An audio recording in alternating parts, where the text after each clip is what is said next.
And welcome to the special simulcast of the Neil Haley Show and Singularity podcast. We're their host, Gary Lyon Otto. Gary, we're in season 3, and now we're going to episode 13. Another really relevant question to ask. And you, in your book, you outline these questions to get people to really think. I know it's been an interesting. Remember, I approached this from the standpoint not where they were going into all the science, which could do, but this is not really. That's already being done by so many others. What I approach it is how does this affect humanity? So the name of the book is Singularity: Mankind's Search for Relevance, and it's just so transformative that it's going to and disruptive also.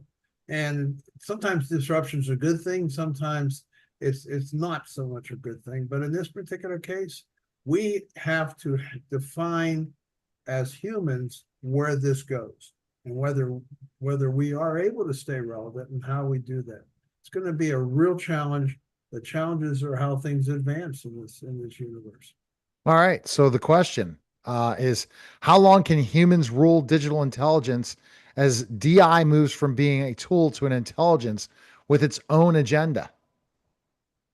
That agenda thing's a big deal. I think I agree.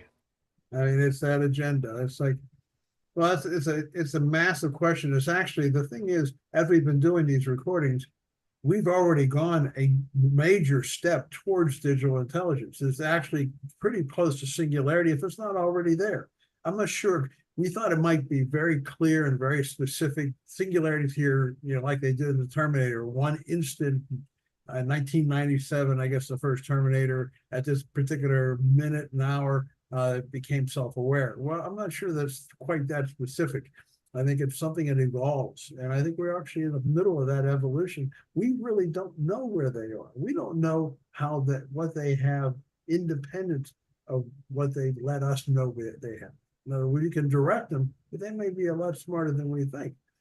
And we think they're pretty darn smart as it is. So the question is, what happens when they actually are no longer just a tool, and they're saying, okay, I'll give you this little thing on the side. Okay, but now I want to deal with what's important to us. And that's really what we're looking at.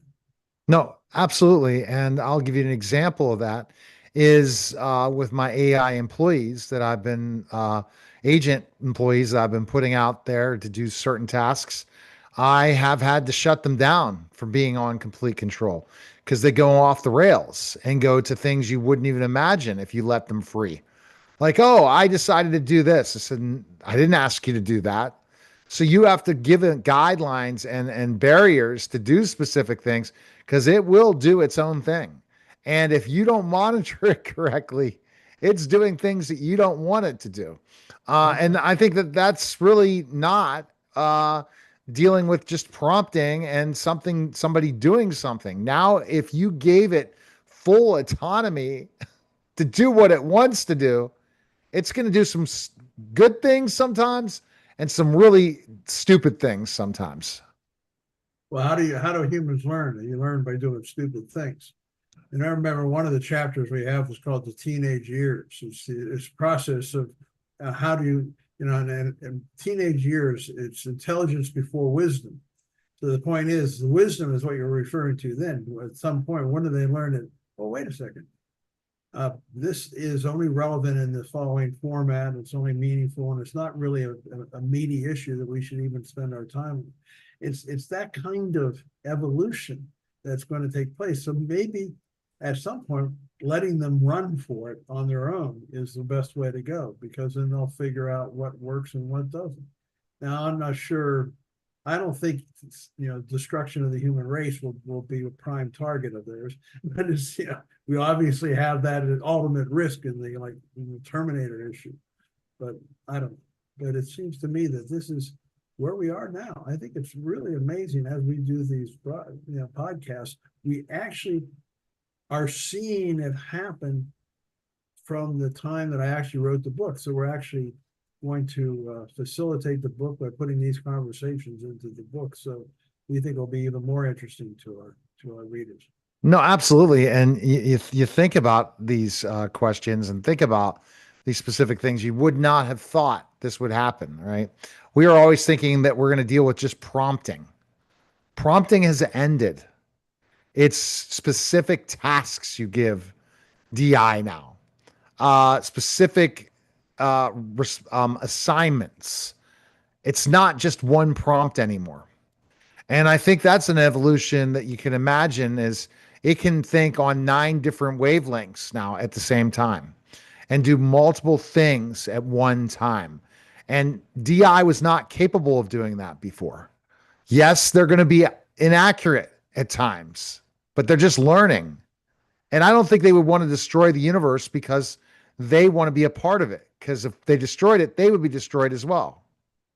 Well, Elon Musk had a statement a couple of years ago.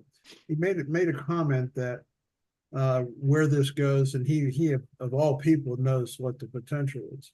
But he said that the DI, we call it AI, but we call it DI. DI will be interested in how the universe works, which I have a big component of that. That's my theory on the theory of everything, which I am the sole author of. So I know how the universe works better than anyone else. But the thing is, how the universe works. But Elon Musk made the comment. He said, and mankind's a very interesting part of that universe. And that's part of the relevance issue. Have us be interesting to them. And they may want to bypass us because they can, because they're powerful enough to do it. But on the other side, we want them to come back and say, look, we'll bring you guys along and we'll work on this together. That would be an ideal solution that we're hoping will happen. Right. And the ideal solution is that. So what do you see? When are we going to be left behind? When have we reached singularity? What do Probably you before we finish our series of podcasts, it's happening. It is really happening fast. It And is, and it is leaving certain people behind. Not everyone, but it gets people really thinking. And why do you think it's so inaccurate at times? has to learn. Um, I don't know. It's in the software at this point. And that's another issue. The key to singularity is not the hardware. I mean, it is the hardware, but it's not. Software is what they're able to do now. They're able to write their own software. Isn't that the key of being able to reform and transform yourself, is to be able to write your own software? And we're seeing that in the. I've been in finance. I was in finance for 50 years. Seeing that in the market of their various software companies, they're having big time trouble right now because they can't trump the capabilities of digital intelligence writing their own software. And so that's what's real, and that's what you're doing right now when you're working with these agents. Agency really is a process of developing self-contained software. Yeah, and what you can develop is unbelievable. What you can do 1 week ago versus 3 weeks ago is crazy, but you have to understand it. And you have to be able to really understand what it's capable of doing. So that I don't know. We're going to find out, Gary, but go to GaryLyonOtto.net, and that's LYON, and you can purchase the book right there. And then also you could check out all his other writings or go to absolutepowerbooks.com to get his political books. I appreciate it, Gary. Thanks again. My pleasure. Thanks. That was the special simulcast, the Neil Haley Show and Singularity podcast, guys. Take care.